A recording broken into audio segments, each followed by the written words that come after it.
વડોદરાના તરસાલીમાં આગ લાગવાની ઘટના બની છે. શોર્ટ સર્કિટના કારણે બન્યો છે આ બનાવના કારણે ફાયર બ્રિગેડની ટીમ પણ ઘટનાસ્થળ પર પહોંચી આવી હતી. આગ પર કાબુ મેળવાયો હતો. આગની દુર્ઘટનામાં 2 થી 3 લાખને નુકસાન થયું છે.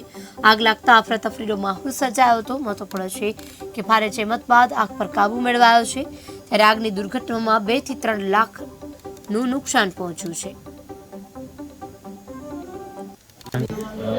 આજે બપોરના 2:30 વાગે બસ મેં જોબ પર નીકળતો હતો. મમ્મીનો ફોન આવ્યો કે શોર્ટ સર્કિટ કે એવું કંઈ થયું છે ને અહીંયા આગ બહુ લાગી હતી. ફાયર બ્રિગેડને કોલ કરી નહીં કરી.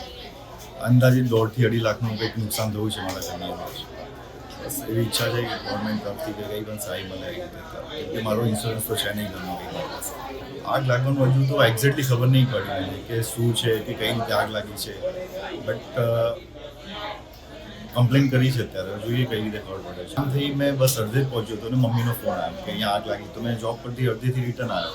જોયું તો અહીંયા કંઈ ઓલરેડી ફાયર બ્રિગેડ આવી ગયા હતા. બધા આગને કાબૂ કરવાનું એ કરતા હતા. કંટ્રોલ રૂમથી અમને કોલ મળેલો.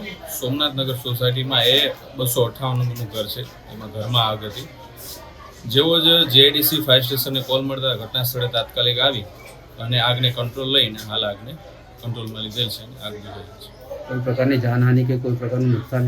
હા, કોઈ પ્રકારની જાનહાનિ નથી થયેલી એવું પ્રાથમિક અમને અહીંયાથી માહિતી મળેલ છે કે ભાઈ આ રૂમમાં આગ હતી, એટલે એ રૂમની આગની ટોટલ આગને કંટ્રોલ કરી અને કુલિંગ કરી અને હાલ આગને